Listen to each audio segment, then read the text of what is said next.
Hello student, कैसे हैं बच्चों। आज हम आपको क्लास 12 बायोलॉजी में नया चैप्टर शुरू करेंगे जो क्लास 4th चैप्टर है, जिसका जो नेम है वो रिप्रोडक्टिव हेल्थ है। इसके बारे में हम चर्चा करते हैं कि रिप्रोडक्टिव हेल्थ है क्या, है ना। अगर हम देखें तो जनन स्वास्थ्य से साधारण रूप में सामान्य कार्य करने वाले स्वस्थ जननांगों का बोध होता है। जो रिप्रोडक्टिव हेल्थ है, जनन स्वास्थ्य से हम देखते हैं कि रिप्रोडक्शन के लिए उसमें भाग लेने वाले जो अंग होते हैं, है ना, जो जननांग होते हैं, उनके स्वास्थ्य के बारे में हम जानकारी प्राप्त करते हैं, उसके बारे में ज्ञान करते हैं। जबकि यह शब्द व्यापक है जिसमें जनन के भावात्मक और सामाजिक पहलू भी जुड़े होते हैं। क्या जुड़े होते हैं? सामाजिक पहलू जुड़े होते हैं। अगर हम देखें WHO के आधार पर, इसके WHO के आधार पर देखते हैं तो वर्ल्ड हेल्थ ऑर्गेनाइजेशन जो था, जिसके अनुसार 1948 के अनुसार रिप्रोडक्शन के सभी बिंदु सहित एक संपूर्ण स्वास्थ्य, रिप्रोडक्शन के ऑल पॉइंट सहित एक संपूर्ण स्वास्थ्य, शारीरिक, इमोशनल और सोशियोलॉजिकल, सामाजिक, है ना, सामाजिक भी क्या होते हैं? जुड़े हुए होते हैं। सामाजिक पहलू जो होते हैं, है ना, एस्पेक्ट जो होते हैं, एस्पेक्ट पहलू जो होते हैं ही स्वास्थ्य। क्या कहते हैं उसको? रिप्रोडक्शन के सभी बिंदु सहित एक संपूर्ण स्वास्थ्य, शारीरिक, मानसिक और सामाजिक पहलू ही स्वास्थ्य होता है ना। उसी के बारे में हम बार बार अध्ययन करते हैं।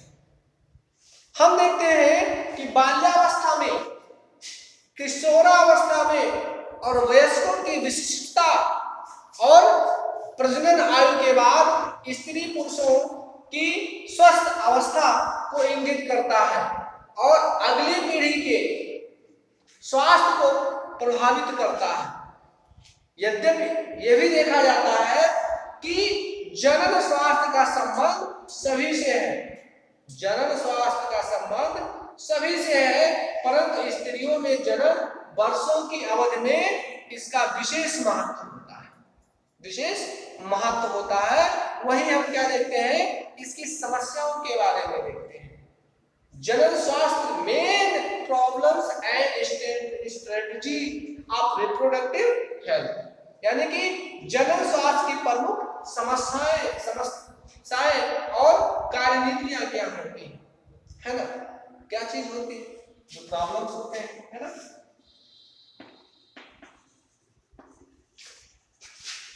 मेन प्रॉब्लम्स, है ना, मेन प्रॉब्लम्स एंड स्ट्रेटजी, ठीक है। इसमें क्या होता है? लोगों में जनन स्वास्थ्य संबंधी जागरूकता की कमी होती है। क्या होती है? लोगों में जनन स्वास्थ्य संबंधी जागरूकता की कमी होती है। पॉपुलेशन एक्सप्लोजन होता है। क्या होता है? पॉपुलेशन एक्सप्लोजन होता है। सेक्सुअल ट्रांसमिटेड डिजीज का सामान्य रूप से उत्पन्न होना होता है। कन्या भ्रूणों का अमान्य गर्भपात कराना होता है। इसकी जो समस्या है ना, देखते हैं कि यौनावस्था से पूर्व ही बच्चों की शादी कर देना सबसे बड़ी समस्या है। इस उम्र में बच्चों में जनन क्षमता, लैंगिक लक्षणों का विकास प्रारंभ होता है और उसी अवस्था में उसकी शादी कर दी जाती है। यौनावस्था पूर्व में किशोरियां गर्भधारण के लिए पूर्ण रूप से तैयार नहीं होती हैं, शरीर उनका कमजोर होता है, तथा यौनावस्था से पूर्व विवाह होने से शरीर का विकास रुक जाता है। पर्याप्त पोषण व समुचित देखभाल के अभाव में माता व शिशु दोनों की मृत्यु का जो दर होता है वो अधिक होता है। मानव में धर्म परंपरा का बंधन होना है ना, ये भी होता है। कम उम्र में बार बार संतान को उत्पन्न करना क्या होता है, ये मेन समस्याएं होती है जन्म स्वास्थ्य की, है ना।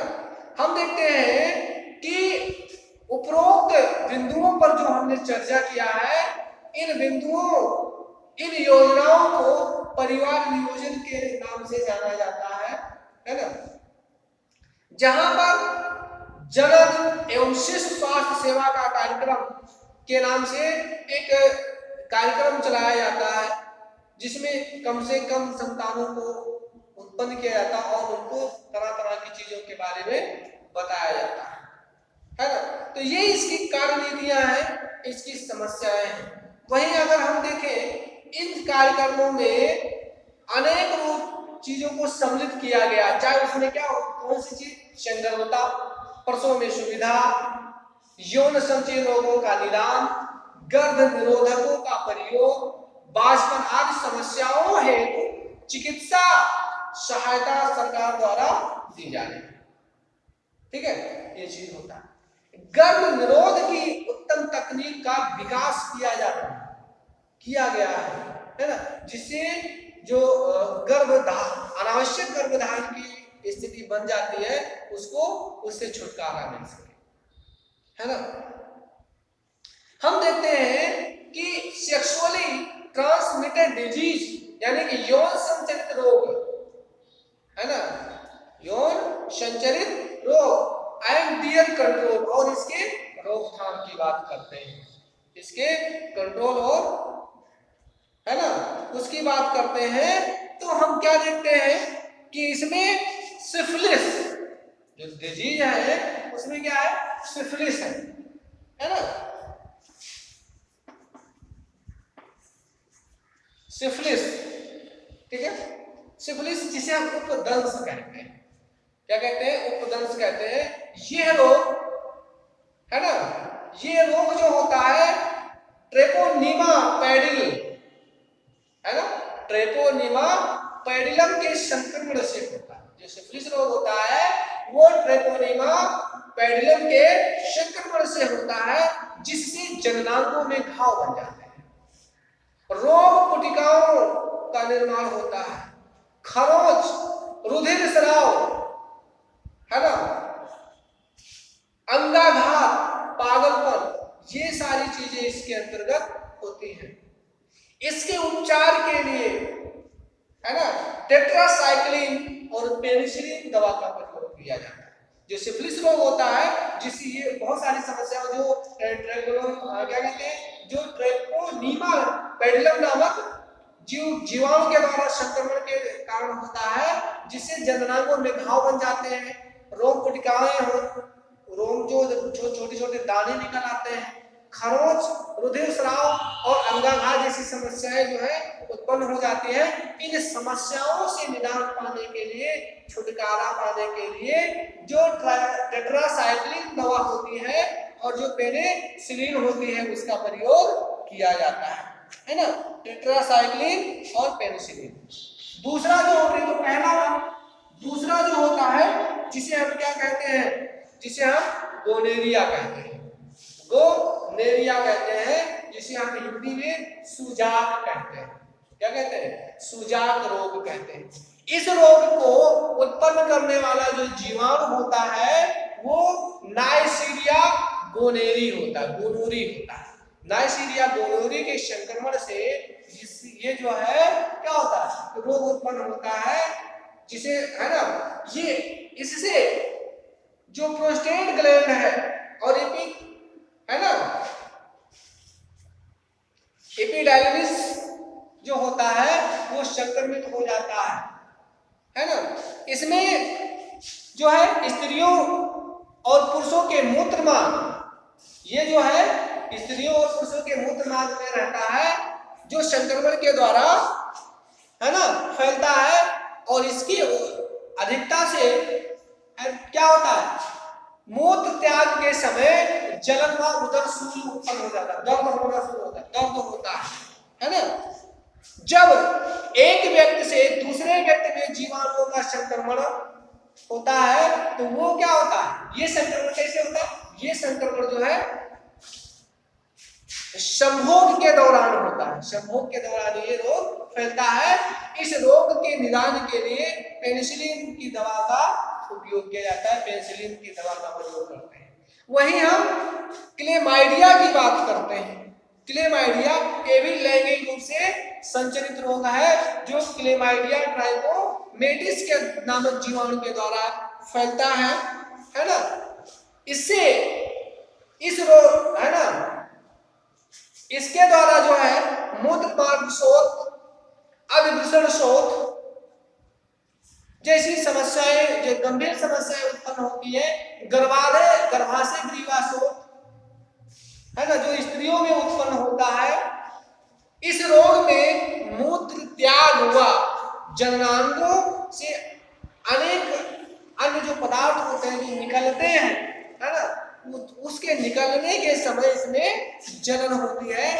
इसके उपचार के लिए टेट्रासाइक्लिन डीऑक्सीसाइक्लिन नामक दवा का प्रयोग किया जाता है। वो क्या होता है, गोनेरिया होता है। दूसरा क्या है, गोनेरिया है ना।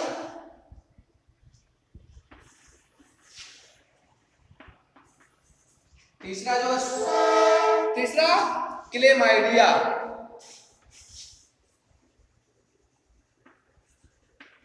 क्लेमाइडिया। चौथा जो है जिसे हम ट्राइकोमोनस्ता कहते हैं, क्या कहते हैं, ट्राइकोमोनस्ता कहते हैं। ट्राइकोमोनस्ता में क्या होता है, ट्राइकोमोनेस है ना, वेजाइनलिस नामक जो प्रोटोजोअन्स होता है, जो पुरुषों के मूत्र मार्ग और स्त्रियों की यौन का एक पोषिदीय परजीवी होता है तथा ये क्या करता है, सूजाक एवं श्वेत प्रदर से संबंधित होता है, जिससे स्त्रियों में ल्यूकोरिया रोग हो जाता है। क्या होता है, ल्यूकोरिया रोग होता है, जिससे उनके वल्वा में या भग में या यौन में जलन व खुजली होती है और पुरुषों में दर्द के साथ मूत्र त्याग होता है ना। ये समस्याएं इसमें होती है।